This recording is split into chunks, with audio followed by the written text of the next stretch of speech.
안녕하세요, 닥터입니다. 자, 제 영상 중에 가장 인기 있는 마그네슘 부작용의 후속편을 들고 왔습니다.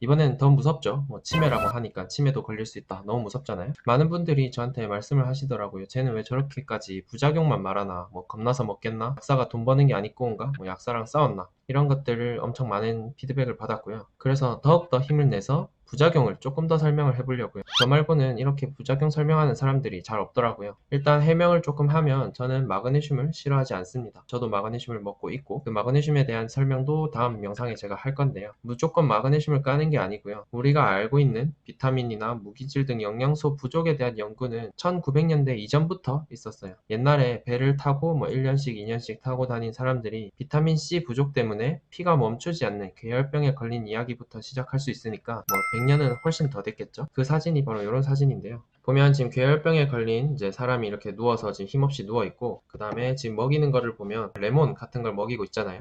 이때부터 벌써 이 괴혈병이 비타민 C의 부족, 그러니까 신맛이 있는 것에 대한 부족이라는 걸 알고 이렇게 레몬을 먹여서 치료를 하려고 했던 거죠. 이런 식으로 영양소 부족에 대한 연구는 아주 오래전부터 있었어요. 하지만 영양분이 넘쳐서 생기는 질병에 대해서는 1990년대, 그러니까 지금으로부터도 한 20, 30년이 채 안 돼서 연구가 시작되었고, 보통 연구가 이제 좀 긴 연구들은 한 10년 정도 걸리니까 연구 결과가 나온 지는 더 얼마 되지 않았습니다. 영양분이 부족해도 물론 질병에 걸리고 피곤하고 무기력하고, 특히 마그네슘 같은 경우에는 근육이 떨린다든지 쥐가 난다든지 눈밑이 떨리고 우울하고 다 할 수 있지만, 영양분이 과다해도 많은 질병들에 노출될 수 있어요. 다른 유튜버님 영상들을 조금 보면 부작용만 없으면 용량을 많이 먹어도 된다, 특히 마그네슘 같은 경우에는 600ml까지 먹어도 부작용이 없더라 라고 말을 하는데, 실제로 단기적인 부작용은 600ml까지 먹어도 없을 수도 있죠. 하지만 오랫동안 먹었을 때는 그런 내용과는 조금 다를 수 있거든요. 오늘 그런 내용들을 여러분들한테 소개를 좀 해드리려고 해요. 바로 좀 논문을 좀 볼게요. 자, 이렇게 논문이 되어 있고 영어로 되어 있어서 엄청 어렵죠?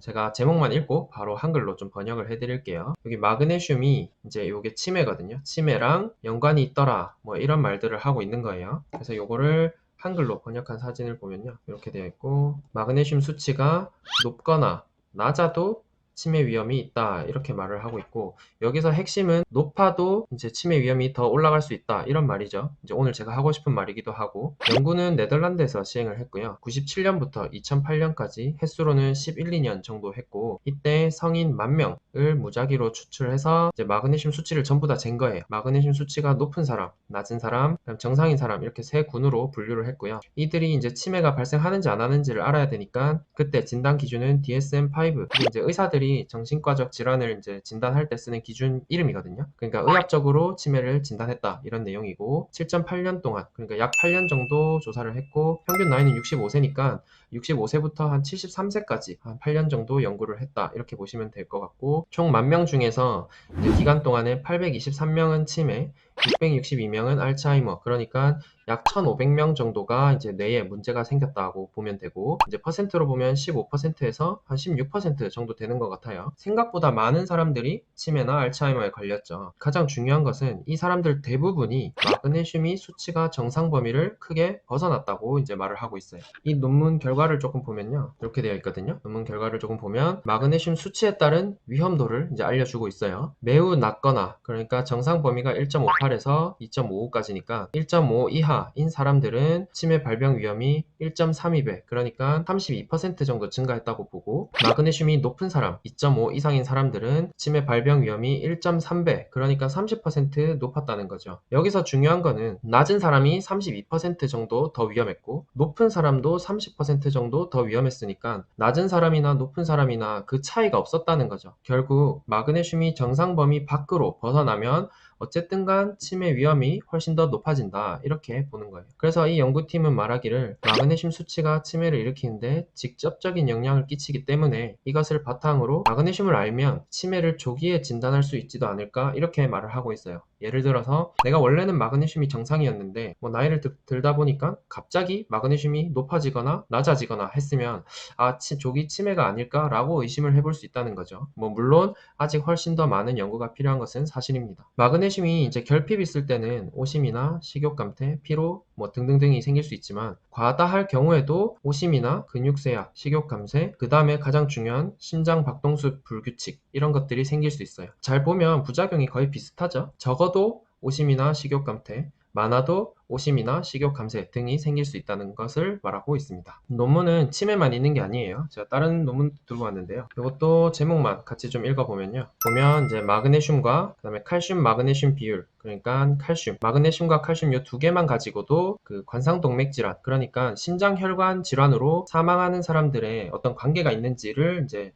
연구한 논문이에요. 조금 더 정리를 해주면 마그네슘과 칼슘이 우리가 심장질환으로 죽을 수 있는데 얼마나 영향을 미치나 이런 걸 조사한 논문입니다. 이것도 제가 한글로 번역을 한 걸 들고 왔거든요. 이제 낮은 마그네슘, 우리 마그네슘이 부족한 거에 대해서는 말씀을 하시는 분들이 굉장히 많아요. 이런 것들은 이제 심혈관 질환 증가와 관련이 있다 이렇게 말을 했고, 그래서 이제 이것들을 평가를 했다고 하는데 결과를 보면 일단 3,300명, 3,400명 정도의 심장혈관 질환 환자가 포함이 되었고 7.59년, 그러니까 약 8년 정도 연구를 한 걸로 되어 있고요. 이 중에서 331명이 이제 심장혈관 질환으로 사망을 했죠. 여기도 대충 한 10% 조금 넘는 것 같아요. 그 정도가 심장혈관 질환으로 사망을 했다고 보시면 되고, 이제 가장 중요한 것은 이제 이 마그네슘 수준과 사망 위험 사이에 U자형 모델을 가지고 있더라 이런 말을 하고 있거든요. U자형 모델이 뭐냐면 이렇게 U자를 우리가 이렇게 그려보면 이제 밑에를 우리가 마그네슘 수치라고 생각을 하면 마그네슘이 너무 적어도 사망률이 올라가고 마그네슘이 많아도 사망률이 올라가더라 이런 말을 하고 있는 거예요. 여기 잘 보면 혈청 마그네슘 수준이 높고 그 다음에 칼슘 비율이 낮은 환자의 사망 위험도 증가하더라 이렇게 말을 하고 있거든요. 그렇기 때문에 여러분들이 마그네슘을 많이 먹는다고 심장이 좋다고 많이 먹어도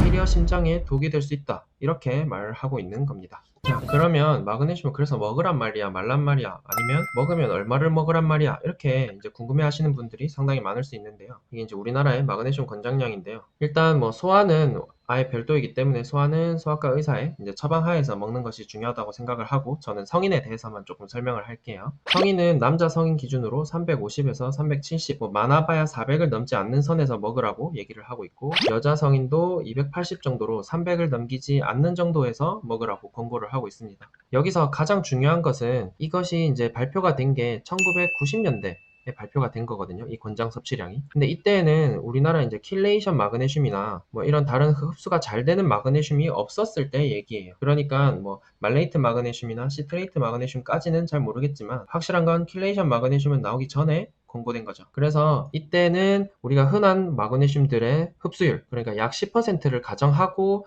이 300에서 400 정도를 만든 거라는 거. 근데 킬레이션 마그네슘은 흡수율이 약 20%, 뭐 논문마다 다르지만 대충 20%, 약 2배 정도 더 흡수가 잘 된다고 이제 보고를 하고 있으니까 이거보다 한 절반 정도는 덜 먹어야 안전할 수 있다는 얘기죠. 그래서 제가 이제 제안을 드리는 거는 그냥 일반적인 마그네슘을 드실 때는 뭐 많아봐야 400, 여자분들은 300 정도 드시는 게 좋을 것 같고, 그 다음에 킬레이션 마그네슘을 먹고 싶다, 나는 위장장애 때문에 킬레이션 된 마그네슘이 더 속도 덜 불편하고 더 좋더라 하시는 분들은 200을 넘기지 않는 것이 중요하다고 생각합니다. 바로 다음 영상에서 그러면 어떤 부작용이 있고, 또 계속 저한테 물어보는 게 뭐 이런 질병이 있는데 먹어도 돼요? 아니면 저런 질병이 있는데 먹어도 돼요? 이런 것들 하고, 그 다음에 꼭 마그네슘을 먹어야 되는 사람들이 있어요. 그런 사람들은 어떤 사람들인지, 그 다음에 제가 먹는 제품은 어떤 제품인지, 왜 그 제품을 선택했는지 다른 제품들과 비교하면서 그런 영상들로 여러분들을 찾아뵙겠습니다. 네, 오늘 여기까지고 구독, 좋아요 부탁드릴게요. 안녕.